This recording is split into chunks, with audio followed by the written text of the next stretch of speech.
The group chat buzzed on my phone for the seventh time that morning.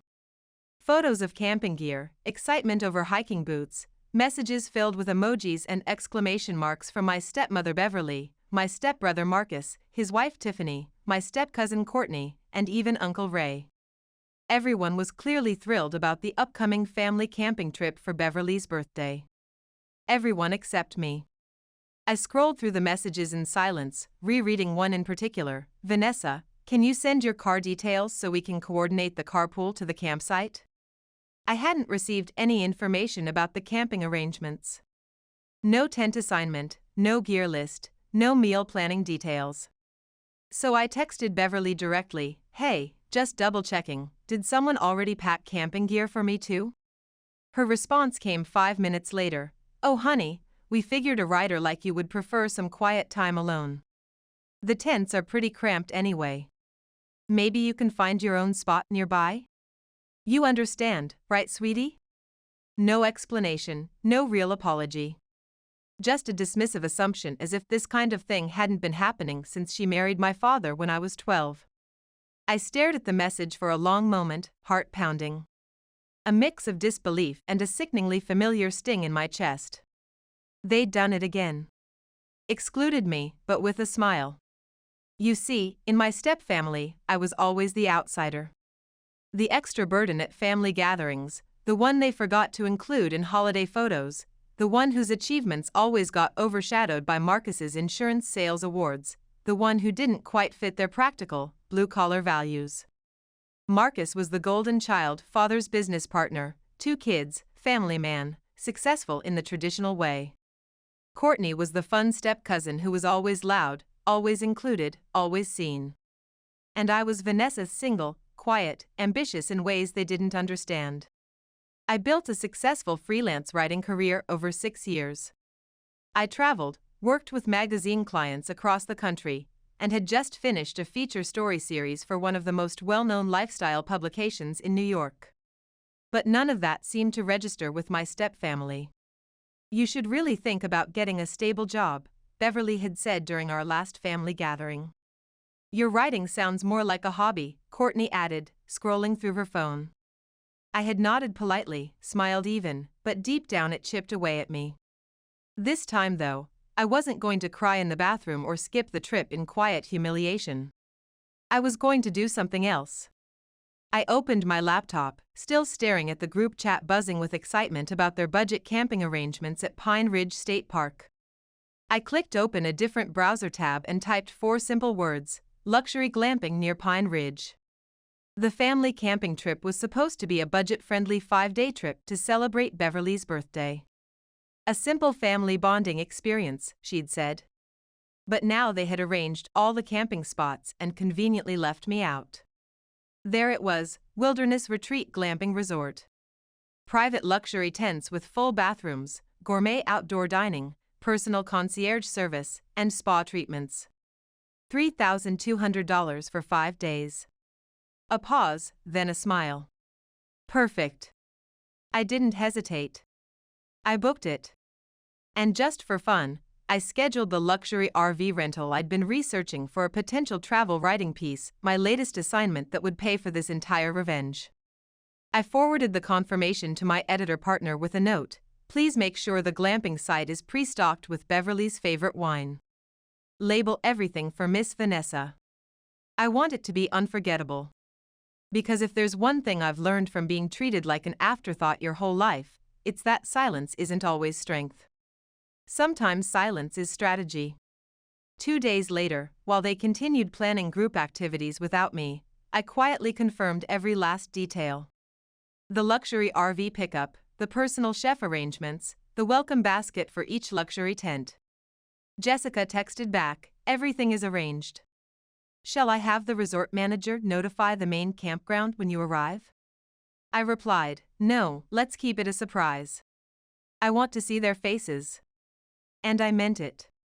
Because for 28 years, I had waited for someone in that step-family to really see me. In 3 days, they finally would. And they wouldn't forget again. The wheels of the luxury RV crunched softly over the pine needle-covered road leading to Wilderness Retreat. Morning sunlight filtered through the towering trees, and the scent of fresh mountain air and wildflowers filled the space around me. I stepped out of the RV in silence, my casual hiking outfit perfectly tailored, sunglasses reflecting the pristine wilderness behind me. "Welcome to Wilderness Retreat, Miss Vanessa," the resort concierge said, approaching with a warm smile. "Everything is prepared exactly as requested." "Thank you," I replied, my voice calm and controlled. From the elevated glamping site, I could see the cluster of basic camping tents where my stepfamily was staying, just down the hill near the public restrooms. They looked cramped, chaotic, ordinary. And I was home. As the resort staff unloaded my luggage, I glanced down toward the campsite. A group was gathering around a struggling campfire: Marcus, Courtney, Beverly, and several others. Frustrated voices echoed faintly up the hill as they battled with tent poles.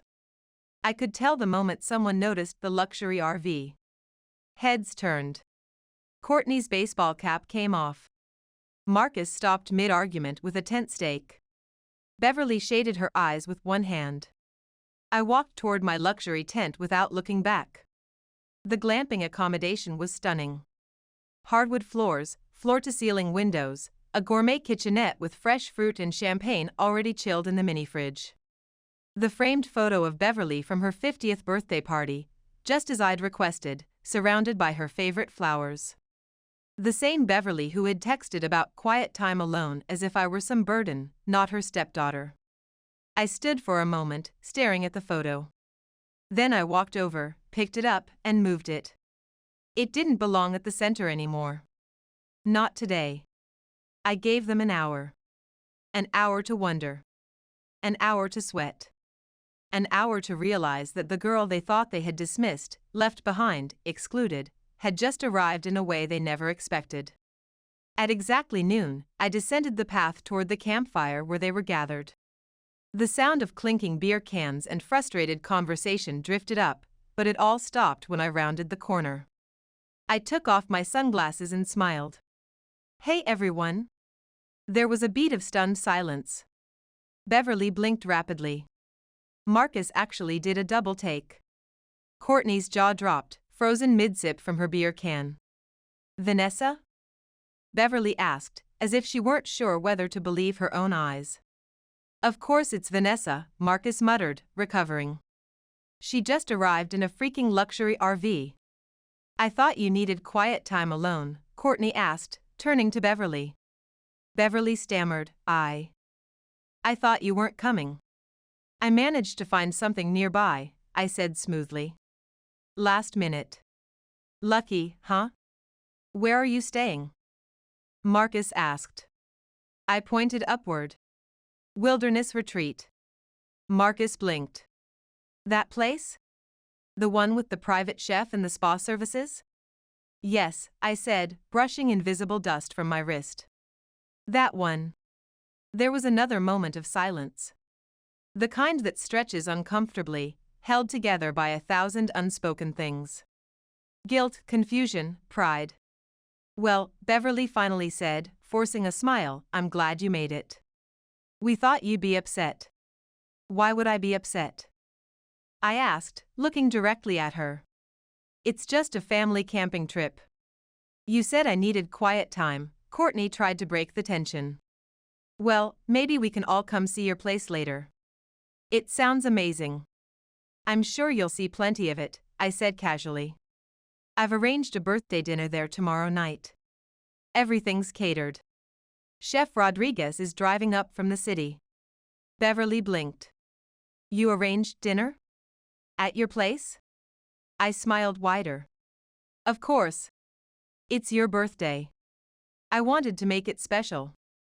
Truthfully, it had nothing to do with making it special. It had everything to do with being seen.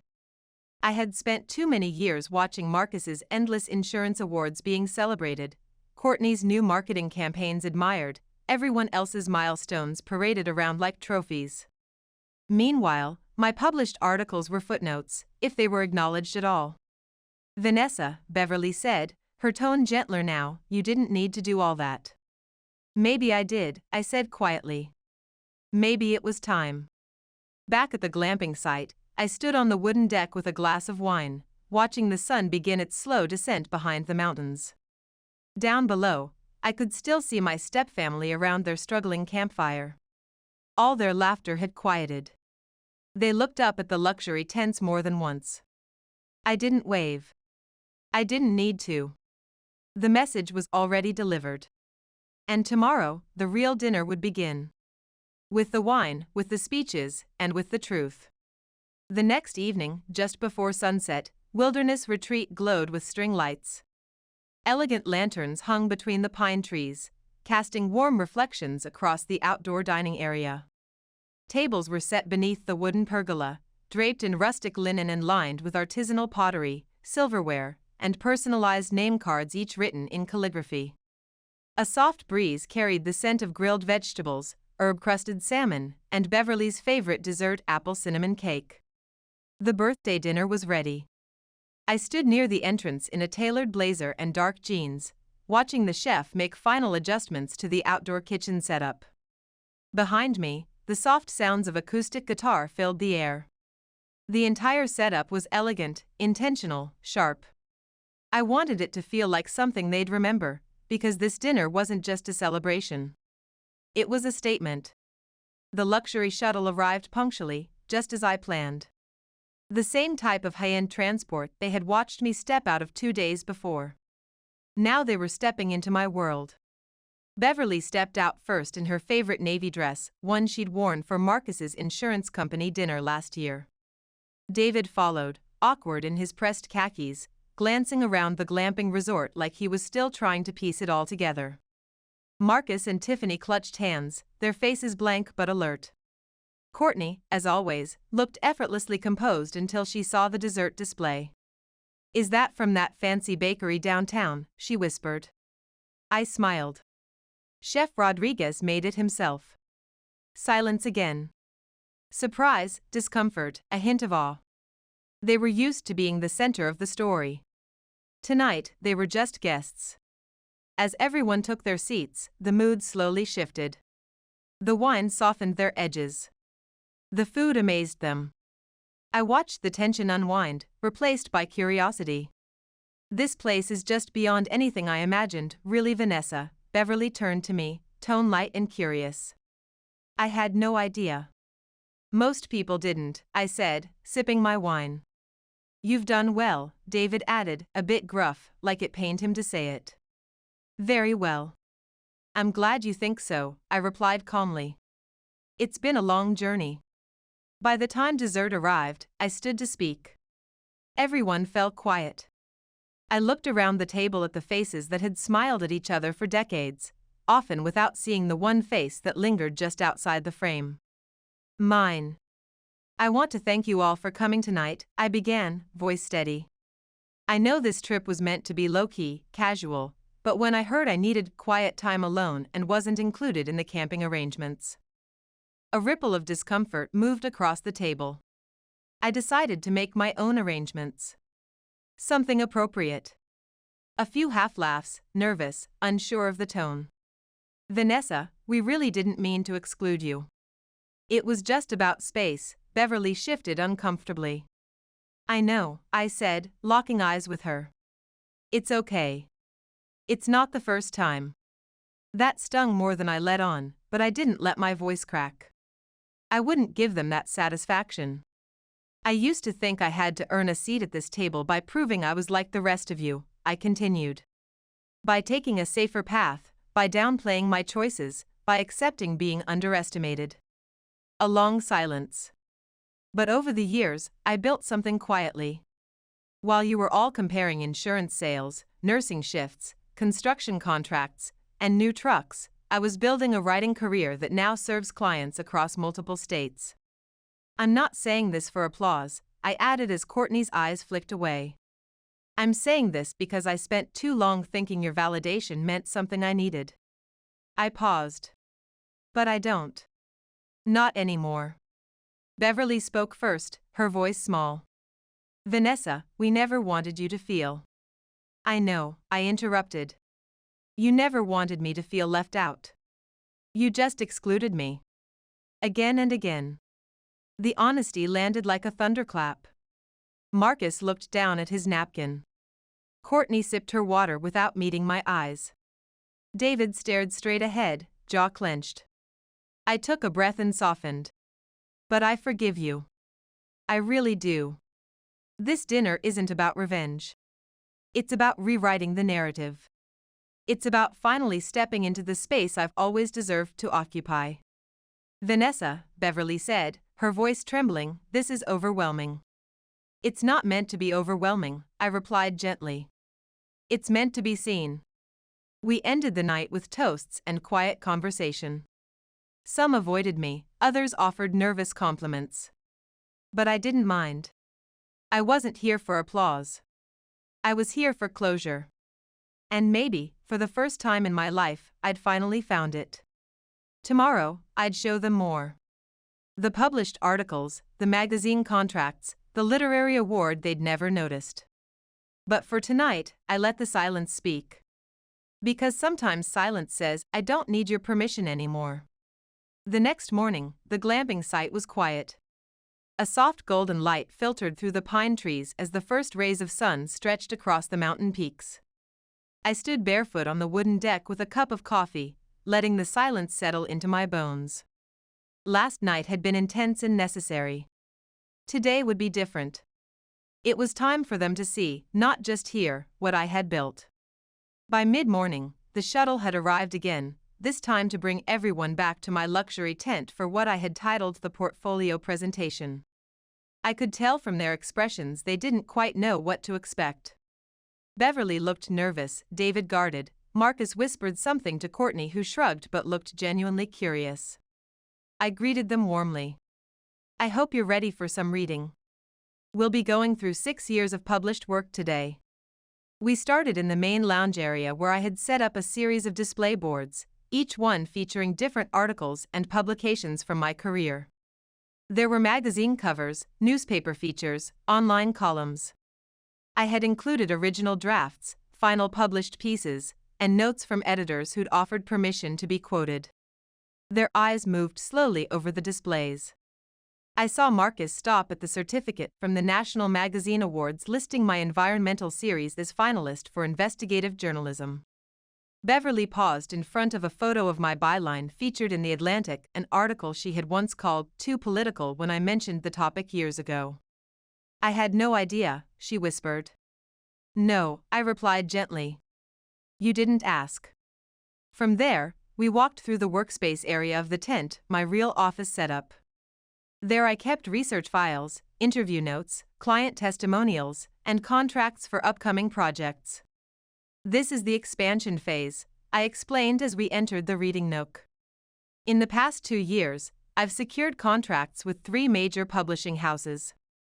My work's now syndicated across multiple platforms and I have a book deal pending. David gave a low whistle. This is serious business. Has been for a while, I said, walking to my laptop and opening it. I've even been developing a podcast series about modern family dynamics. Fully funded, of course. Launching next month. Marcus leaned forward. That's really professional. Who's backing this? I am, I replied. He looked stunned. I guided them to a display I'd saved for last. It held 4 simple frames. Each one contained an email or message from my stepfamily, dismissive, belittling, or simply indifferent. One was a forwarded message from Courtney, let's not ask Vanessa to write the company newsletter. She makes everything too complicated. Another was from David, maybe it's time you thought about something more stable. And next to each one, a photo of the article or achievement that followed the message. The awards, the editor testimonials, the payment receipts. Silence fell. Beverly stepped forward and touched the frame with her own message, we don't want to see you struggle anymore, sweetie. She turned to me, her eyes glistening. I thought I was helping. I know you did, I said. But it wasn't help. It was doubt wrapped in concern. We moved into the seating area where I had prepared a short video presentation, just 5 minutes long. A visual timeline of my journey. Clips of me working in that cramped apartment office in New York, snippets from editor interviews, article publications, magazine covers, footage from when I was featured in a panel on digital journalism in Chicago. The final shot was a slow zoom out from my desk to reveal the entire network of freelancers and editors I now collaborated with. I looked around as the video ended. No one spoke for a moment. Then Marcus let out a long breath. "You built a career, Vanessa." Finally. Finally, the words I had waited years to hear. Afterward, we walked back out into the sunlit pine grove. Beverly took my hand. "You weren't just writing stories," she said quietly. "You were writing your own story. Your own path." I smiled. Exactly. That afternoon, the Step family returned to their campsite in silence, taking folders I had prepared for them, portfolios, publication clips, notes from early articles they had ignored or dismissed. I didn't expect them to say sorry. I didn't need them to. But I wanted them to walk away knowing that while they had underestimated me, I had never underestimated myself. Later that evening, I sat alone on the deck as the sun dipped behind the mountains, bathing the forest in gold and amber. The soft rustle of leaves filled the silence, and I let the mountain air calm my mind. The presentation had gone exactly as planned. Maybe even better. But I knew it wasn't over yet, because when people are forced to see you differently, they either evolve or retreat into old patterns. My phone buzzed. A message from Jessica, my editor partner back in Chicago. "Just a heads up. David is asking the resort staff about visiting your tent. Says he'd like to speak privately." Of course he did. I found him waiting near the edge of the forest trail, hands clasped behind his back, eyes fixed on the mountain vista like he was about to deliver a business proposal, not apologize to his stepdaughter. "Beautiful view," he said without turning. "It is," I replied. He nodded slowly, then faced me. "You've built something impressive, Vanessa. I'll admit that freely." I raised an eyebrow. "Freely?" He smiled faintly. "Well, maybe not easily. You caught us off guard." "That wasn't the plan," I replied, "but the truth tends to do that." He looked at the glamping facility behind me, the elegant wooden structures, the clean design, the scent of pine still lingering from the forest. "You've always been talented. I just never imagined it would scale like this." "Because it didn't fit your definition of success," I said, sharper than I intended. He didn't deny it. Instead, he reached into his jacket and pulled out a folder, a formal-looking document with a Miller Construction logo on the front. "This is a proposal," he said.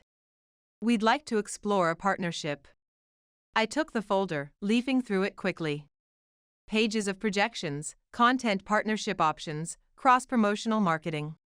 "You want to bring my writing business under your umbrella?" I asked, staring at him. "We think it would elevate both brands," he said carefully. "You've clearly established market reach, but with the backing of our company, our network, you could scale even faster. We'd offer capital, office space, access to corporate communication clients." I held up a hand. "You're pitching me like I'm on Shark Tank, David." He paused. "I'm trying to make amends in my way." My jaw clenched. Where was the support when I was writing articles from a $400 a month apartment in New York? When I showed you my first published pieces and you called them waste of time? When I asked you to help with $3,000 for equipment and you told me, quote, "That's not money I'd waste on my stepdaughter"? His face flushed slightly. "That was a long time ago." "Not to me." We stood in silence for a long moment. The mountain breeze shifted. "David," I said finally, "do you even like my writing?" He looked taken aback. "What?" "My style, my topics. Do you believe in it, or do you just believe in the numbers now that I'm too successful to ignore?" He opened his mouth, closed it. "I'll be honest. I don't always understand it, but clearly others do." I smiled bitterly. "There it is. I'm not looking to be absorbed," I said quietly. "Not now, not by the company that spent years politely dismissing my entire career." He nodded slowly. "So it's a no?" "It's a not yet," I corrected. Maybe we can work together on a specific project. A collaboration. On my terms. He looked surprised, then thoughtful. That might work. And I'll send my agent the details of the licensing rights, I added. We do things transparently now. He chuckled, a little bitter, a little proud. You've become formidable. I had to be. He turned to leave but paused. You've always been smart, Vanessa. I see that now. I'm sorry it took this long. I didn't respond. I simply watched him walk away across the forest path, past the pine groves, back toward the world that once never had room for me. Later that night, I found a message from Marcus on my phone. Do you have a minute tomorrow? Just us? It didn't surprise me. The dynamic was shifting. One by one, they were beginning to realize the person they had underestimated now stood at the center of the story. And they were no longer sure where they fit in it. The final morning of the trip arrived with a calm breeze and a sky painted in pale pink and blue. I stood barefoot by the small lake near the glamping site, letting the cool water rush over my toes. The mountain lake had a way of clearing out the noise, grounding everything. In just a few hours, the Step family would pack up their tents and drive back to their houses, routines, and tightly knit group chats. But things wouldn't be quite the same anymore, because they had seen me now. Not the version they had created, the quiet, bookish one always struggling to fit in, but me. The version that had never needed their permission. A soft knock came on the deck door. I turned to see Marcus standing there, hands in his pockets, eyes unreadable. Walk with me, he asked. We strolled the edge of the lake in silence for a minute. I owe you an apology, he said at last. I think I always believed I was protecting you when I doubted you. By dismissing me? I asked softly. He nodded. Yeah, that's what it was. I didn't understand your choices, so I minimized them. I thought that made me the responsible one. The mature one. You were the favorite, I said without bitterness. You played the part they wanted. And you didn't, he replied, which took more courage than I ever had. We stopped walking. The small waves lapped around our ankles. I looked up your articles, he said. I read everything after last night. What you've done, Vanessa, it's not just impressive. It's important. I met his gaze. Thank you. He hesitated. Would you ever let me help? With promotion, marketing? I'm not asking for favors. Just. I believe in what you're doing this time. The surprise didn't sting. It warmed. I'll think about it, I said with a smile. Let's talk soon. In a different context. He nodded. We hugged for the first time in years. It felt genuine. Back at the glamping site, the Step family gathered for one last breakfast. The resort chef had prepared a spread on the main deck: fresh pastries, local fruit, eggs, artisanal cheeses. There was still some awkwardness in the air, but also softness. Courtney avoided eye contact, but I noticed she'd changed her tone. No sarcastic quips, no condescension. Instead, she approached me with 2 cups of coffee. Truce, she asked, offering one. I took it. Your setup is incredible, she said. I get why you kept it quiet. We would have ruined it. I gave a half smile. Maybe. She nodded. You were right, you know. I loved playing the successful marketing girl, always having the answers. It made me feel like I mattered. That's on me. I get it, I said. I've done things for approval too.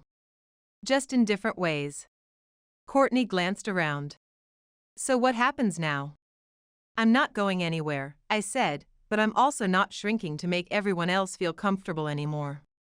As they packed up to leave, I watched from the upper deck. The shuttle lined up again, luggage neatly loaded, conversations more careful than before. Beverly and David walked toward the vehicle together, slower than usual. Beverly turned back one last time, eyes meeting mine. This time there was no fake smile, just something softer. A quiet nod. I returned it. I didn't need anything else.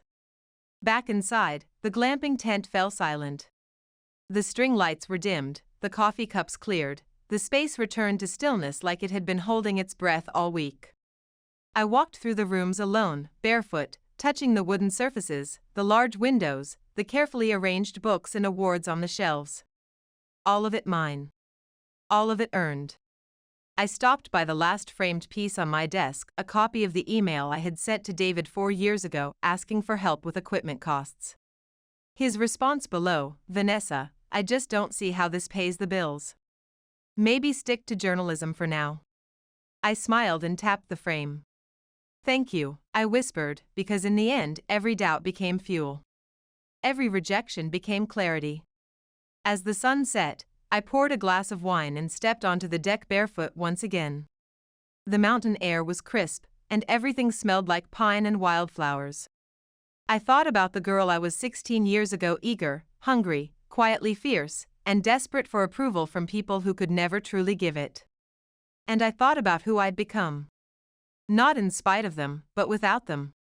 I raised my glass to the mountains, to the silence, to the seat I had built for myself at a table no one else designed.